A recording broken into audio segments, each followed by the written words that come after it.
Hey everyone, welcome to the Pawareness Podcast, and thanks for joining me. This podcast is specifically for about educating and raising awareness for animals and rescues and organizations across the United States and world. It really goes a long way towards this mission when our listeners rate, review, and subscribe on iTunes, Spotify, YouTube, and all of our other podcast platforms. Also, be sure to check us out on our official website at pawareness.org and on social media at TikTok, Facebook, and Instagram at Pawareness_podcast. You can check us out for all of our latest bits and clips of our podcast, as well as Pet of the Week and Pet of the Month. If you're listening and involved with an animal rescue organization or have a story of your own that you want to share, reach out to us at info@pawareness.org and we can get you on the podcast. Thanks for watching, and I hope you enjoy this episode.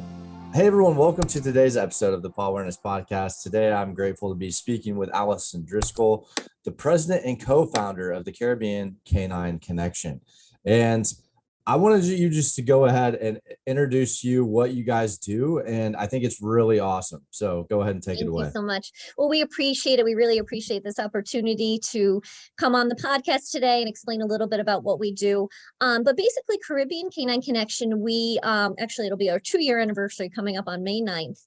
And what we do is we try to connect dogs and puppies in need in the Caribbean to reputable rescues, fosters, and adopters up here in the United States. We plan to branch out into Canada. Unfortunately, COVID put a damper on those plans, but we hopefully we'll branch out to Canada in the near future when COVID gets settled down.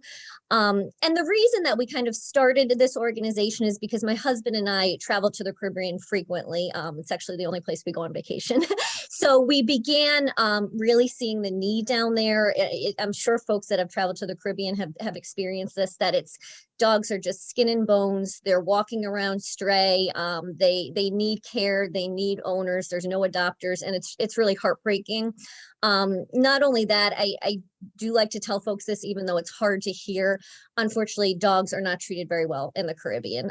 They're viewed like we view a spider or an ant. I'm the type of crazy person that I actually save spiders and ants and bring them outside, but I know most people just kill them, get rid of them. You know, this is a nuisance. And unfortunately, that's how folks, I shouldn't say all folks, but many folks in the mindset is down in the Caribbean that this animal is a nuisance, so let's get rid of it. And unfortunately, there's a lot of very sad and upsetting things that go on, poisonings, putting live litters of puppies in dumpsters, drownings. And it's very hard to hear that, but it is reality down there. But the good part is there's so many folks that have come together and seen that and just come together to say, let's do something about this. And so that's why we kind of wanted to start our organization to facilitate. There's so many puppies in need in the Caribbean, and there's so many wonderful adopters and fosters and rescue organizations up here. So let's make that connection and get the puppies up here and safe into wonderful lives. Yeah, that's amazing. And like you said, sometimes it's hard to hear some of that stuff, but it's the reality of it. And yes, just being aware of it, I think, is so important. And what does it look like, right? Like, so if someone comes to you and they're like, hey, I want to, get a dog from you guys. Yep. Like, how does that whole process work? Sure. Do they pick it up when they show up? Like when they go down there? Do you guys ever ship them out to people who don't travel down there? What does that look like? Yeah. So what we do, it's kind of like a 3-pronged process. We connect the puppies both to direct adopters up here and also to rescue organizations up here. So I have, when somebody reaches out to us and says, hey, I want a puppy, I want to adopt a puppy or a dog from you. I have them fill out our adoption inquiry questionnaire, which is kind of just getting a feeling for the puppy or dog that they're looking for. And then what I'll do is I'll see where they're living. And I have a separate list of folks that have volunteered to transport. So when folks volunteer to transport, they're down in whatever Caribbean island they're in. And then what I do is I connect with the rescue organization down there on the island. I have connections in all the different, pretty much all, I would say 80% of the Caribbean islands. I'll connect with the rescue organization down there. I'll say, hey, I have somebody up here that wants to adopt in the New York City area. And then I'll go down my list and say, hey, we have somebody that's willing to transport to the New York City area from St. Thomas next Saturday, let's get these folks together. And I do a WhatsApp or a Facebook Messenger group, because that's easier for the folks down in the islands to communicate. So I do that group. We get everybody together and we kind of facilitate the whole process of getting the rescue down in the island to connect to the transporter that's willing to transport the dog. And then they fly, and I have a communications group going the whole time. We follow the whole process that we call it the freedom flight. We follow the whole process of their freedom flight from start to finish. And then the puppy gets off the plane at the airport and is either greeted by an adopter, a foster, or sometimes we connect to rescue organizations up here too. So it's neat. It's kind of neat to see the whole process unfold. And, the rescues down there show us what the pups come from. They come from living by the dumpster. They come from wandering on the beach by themselves or in the city by themselves. And then just to see the process of how they're rescued down there. They're usually put in foster prior to us flying them up here. And then a lot of times it's not just, dropping them off at the airport, because folks that travel to the Caribbean know that a lot of times you fly into a major island and then you take a ferry to another island. So a lot of times it's actually a cab ride to the ferry dock, a ferry ride for the pup to the main island where the airport is, getting a ride from the ferry dock to the airport, meeting your transporter at the airport, flying into the city that your transporter is flying into, and then meeting your adopter or the rescue organization when they get off the plane. So it's a lot of folks involved, in even a rescue of one pup. Do you guys ever, I know that you've been around for a couple of years, do you ever get like messages from older people who adopted a dog and just like to see how the dog is doing, like compared to where it was, right? Like update stories or anything like that? Oh yeah. Oh, constantly. I've unfortunately been so busy. I've been trying to put together like a lot of before and after stories. I just haven't had time. Hopefully this summer I'll get a bit more time, but all the time. And, it brings tears to my eyes, honestly, to see where they were. A lot of times we see them skin and bones hanging around a dumpster, with their siblings or mother by themselves. And then we see them living a life of luxury when they're up here, being treated like kings and queens. And it's really, really amazing to see. It's very heartwarming. It still brings tears to my eyes every time I see where the dog was at and where it's at now. It's a miracle. It really is. Yeah, that's so awesome. And I wasn't aware that that's how kind of dogs are treated down there in that kind of environment. So that's good to hear, just to kind of bring some awareness to it. How do people find you guys? Like what's that like? Do you guys have like billboards in the airport or something? Like actually, our trips down to the Caribbean, we used to go, my husband and I used to go twice a year, once in the fall and once in the spring. We haven't gone a while because of COVID, but we did able to manage to sneak down to St. John last year, and we got stickers made up and we got business cards that we left, and we just kind of posted them all over the restaurants and hotels and bars and left our business cards with folks businesses in the island and with the animal shelters there.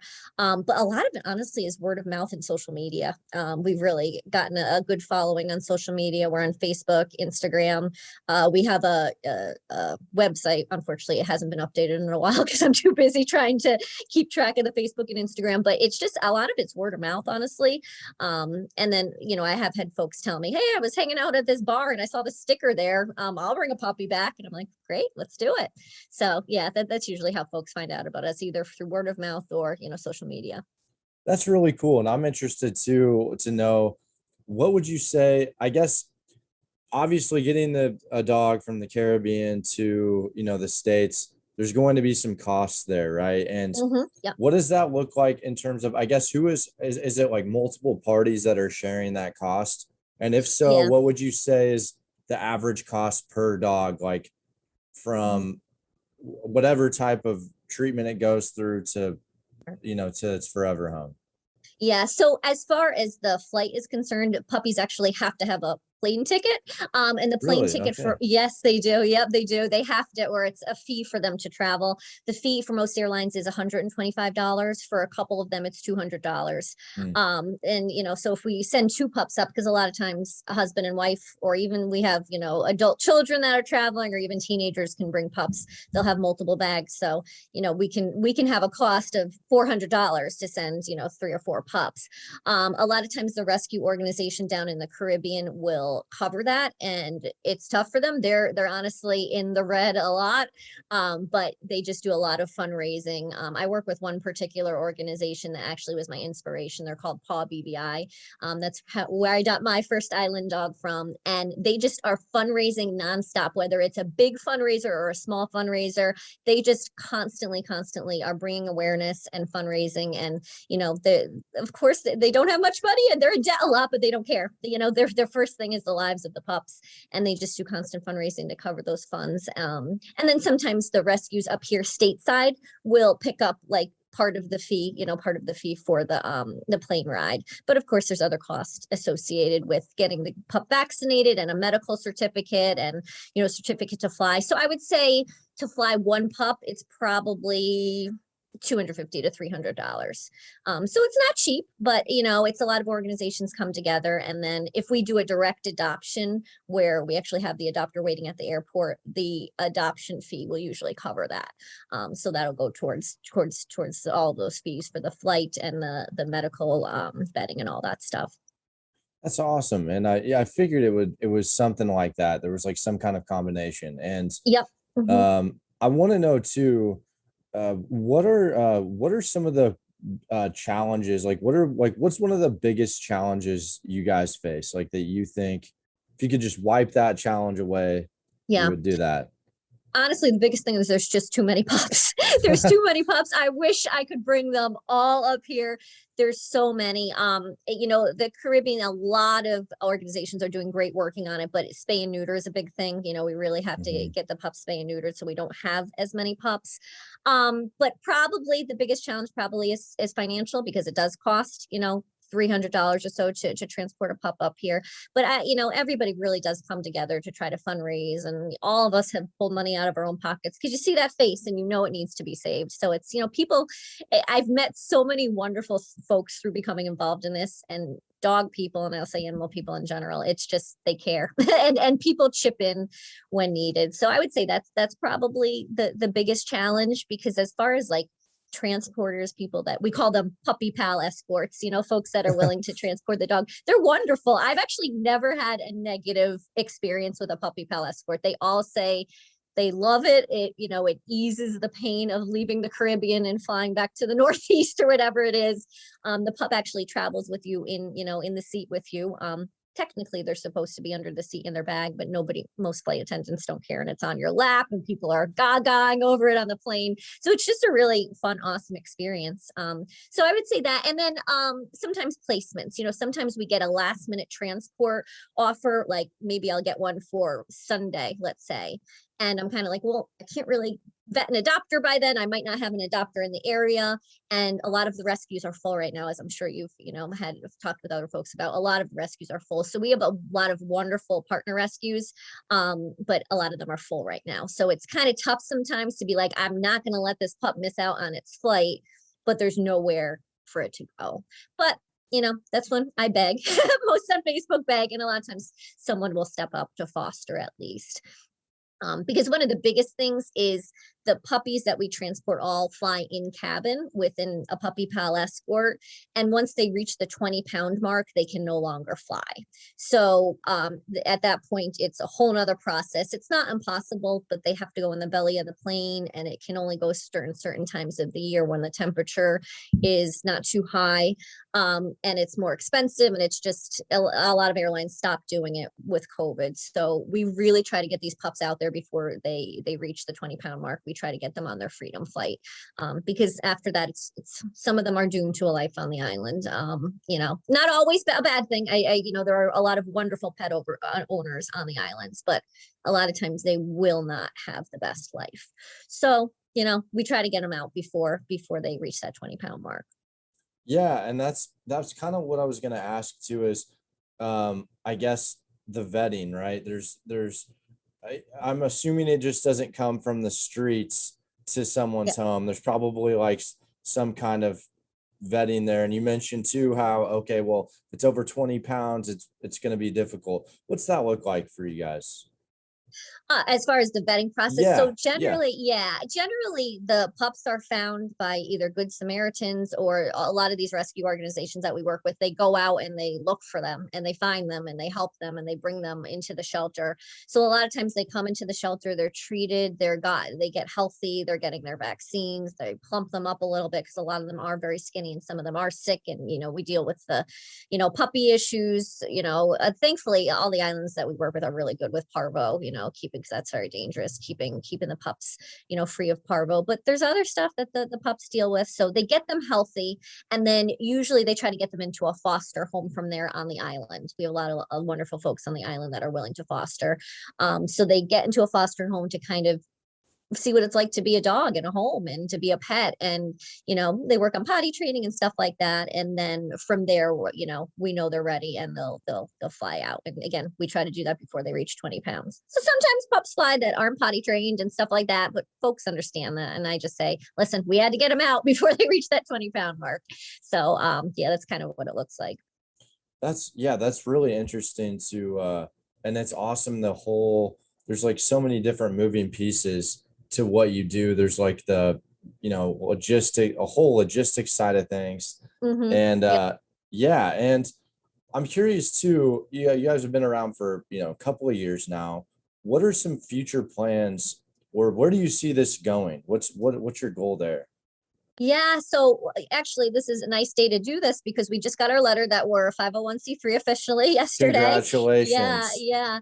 And we actually worked with a wonderful organization. I'll give it a shout out to them. It's called Animal Defense Partnership.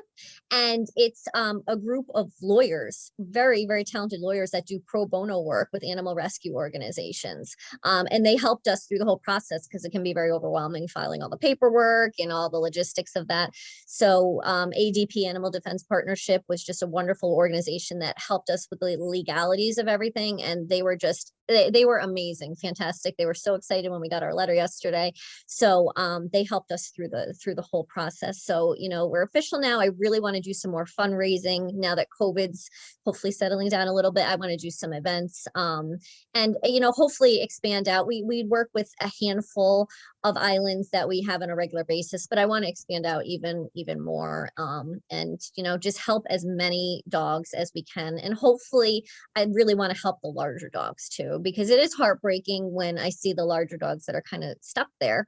So I really want to kind of think of something in order to help them a bit more. We do sometimes have these big freedom flights where it's like a huge plane and they'll take the big dogs and fly a whole bunch of them out. But I've actually never been personally involved in one of those. That I know it's done from the islands, but that's very costly, a lot of logistics, but hopefully get more involved in that and helping the larger dogs to get off the island. Cause I hate to see kind of they're stuck there once it's no fault of their own that they're bigger, so I want to help the larger dogs, the adult dogs, things of that nature, because right now we're focused really on puppies or adult dogs that are 20 pounds and under.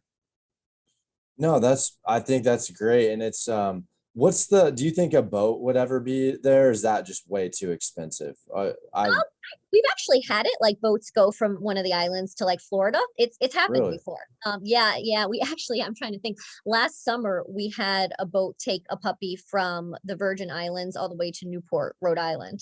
So they were going there anyway. So they just it was actually two puppies, threw a couple puppies on the boat, and they had a nice sail and got from the Virgin Islands up to Newport. So it was really a really nice experience. So any way we can get them to the States, we're creative sometimes. Yeah. So that's good. I think that's amazing that what you're doing, and you just kind of saw this. You're going on vacation, you saw this problem, and you're like, hey, what can I do about this? What can we do? And I think that's so cool. So yeah, congrats on the nonprofit status. And thank you. And what's your social media? Where can we all follow you at and see what you guys are up to? Yeah, so our website is CaribbeanCanineConnection.org. And then Facebook, if you just type in, I don't know what the exact address is, but type in Caribbean Canine Connection, you'll see us, it'll come up. And then on Instagram, it's at Caribbean_Canine_Connection. And it's kind of neat if folks go on, they'll see a lot of pictures of the puppies that we've saved, and you'll see just the process. A lot of them, you see them in their little travel bags, you see them with their puppy pal escort, at the airport in the island, and then you see them get off the plane. And it's just really, and a lot of times we put pictures of them on their plane. We have pictures of little puppies looking out the window. It's really cool. So I think folks will enjoy if they go on and see, and it might inspire them if they're going on vacation to bring a puppy back. And like I said, it's just, so many folks have told me it's such a rewarding experience, because it's the end of your vacation. Most folks are bummed and depressed, but saving a life at the end of your vacation, what could be better? I actually had a couple coming back from their honeymoon a couple months ago, and they said it was just the perfect way to end their honeymoon, saving 2 lives. They took 2 puppies back. So, and it doesn't cost them a thing, and it's there's really nothing they have to do. They just give me their flight itinerary, and we take care of everything. We book, me or the rescue organization in the Caribbean books the pup spot on the plane. We organize everything, and I just say, hey, look on your Facebook Messenger or WhatsApp. We have everybody on there that's involved in the transport. Everybody talks. We have everybody, on the same page, and there's never really any drama. It's just a nice, easy, fun process, and everybody really loves it. So, I mean, it's, if folks are traveling to the Caribbean, I can't encourage enough, please reach out to us and save a life by bringing a puppy back on your way home. And it doesn't really matter what city you're coming back to. I have rescue organizations pretty much a lot, I would say, up and down the East Coast, but we have rescue organizations. I have a wonderful one in Denver, Minneapolis. I'm trying to branch out a little bit more to the West Coast as well. We have a wonderful partner rescue organization in Charleston, and then I'm in Connecticut, so we have a lot up here in the Northeast as well. So Philly, just all over the place. So I can find a place for the pup. If you can bring the pup, I can find a placement for it, because I also have so many folks I've met through this and connected with. So if I don't know, and also we always want to send the pup to a reputable place. So if I don't know the area, I'll reach out to one of my folks that I know that's around that area, and they'll give me recommendations. So it's a fun process, and it's definitely teamwork, a lot of teamwork. I always say it takes a village, and we have the best. We really do. That's so awesome. And that's, and that's all your social media will be down below. Everyone check them out. I know I am going to. Alison, I want to thank you so much for just coming on and sharing what your story and what you guys do. I think it's amazing. And if I ever go to the Caribbean, I will definitely hit you guys up.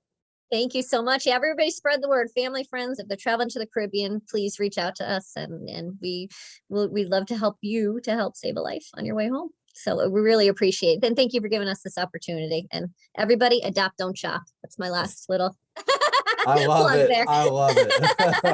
Yep, no matter what, adopt, don't shop. Exactly. Thank you so much for coming on. I appreciate it. Absolutely. Thank you so much, Kris. Appreciate you having us and the opportunity.